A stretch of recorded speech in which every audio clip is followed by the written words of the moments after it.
Die Rise is a map that I remember not being super fond of when it came out, but over time, as I got better at it and learned how to do more things, it was definitely one that grew on me, and it's one that I hear people kind of going back and forth about. I think, personally, for me, from what I've heard, it's one of the most divided maps, where you have a ton of people that like it and a ton that hate it, and I mean, you could say that for every map, but I feel like this one feels like that's where that line is put the most, at least for Black Ops 2 Zombies.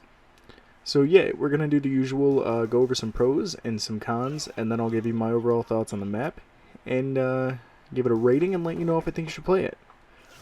Alright, so for pros, I think it's genuinely an easy map to get down.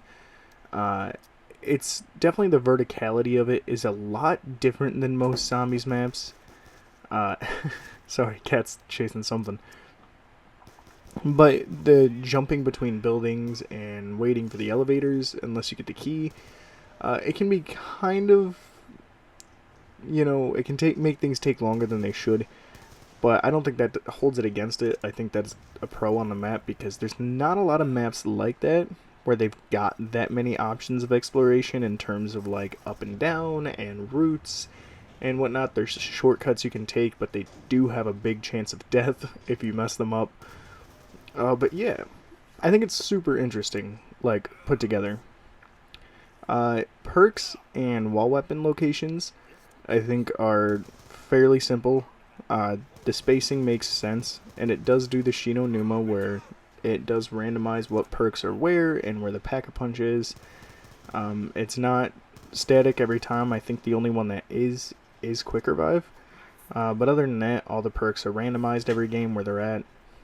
Another pro is that I love the Wonder Weapon in this map. It's so fun, it's so goofy, and you know what? It's relatively strong too. The Sliquifier is so much fun. This is another pro right here, where the jumping jacks, if you can get them all down without firing a single bullet, you not only get a max ammo, but you also get a free perk. Now the fall of that is you will eventually, if you continue to do this until you have all your perks, end up with Who's Who, which is going to be a con, so I'll talk about that when we get there. We might be there now. Yeah, I think Pack-a-Punch is easy. All the buildables are super easy to do. It's very easy to memorize. The verticality is pretty cool. The box location is pretty cool. The first one starts off on the ceiling.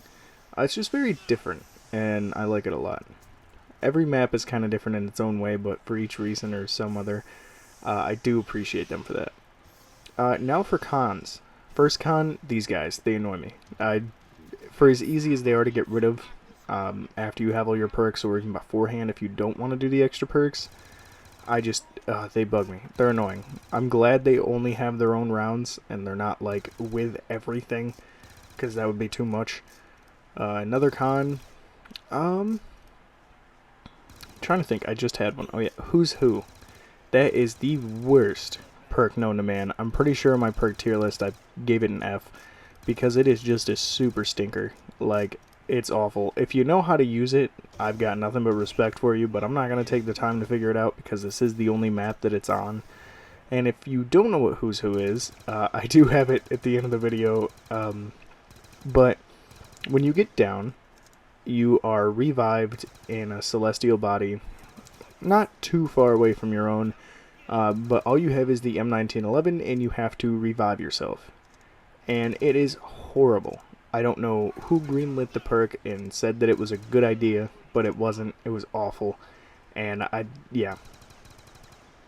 So yeah, obviously the pros outweigh the cons, and there's really, it's a solid map. I mean, it does take some learning, but it's really not that much, and it's not too hard, and I feel like it definitely stands out.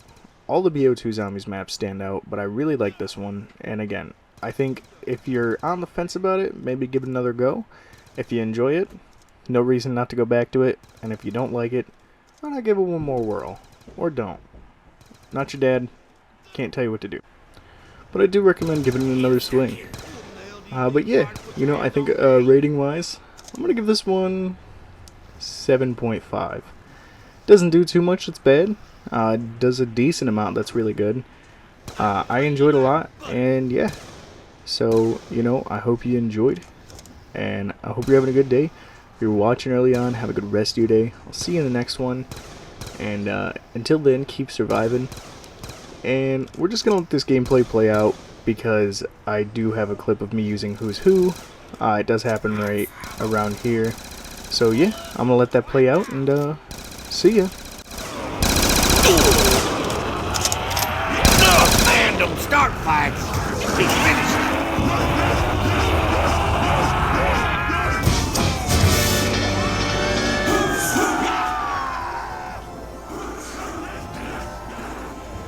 Oh!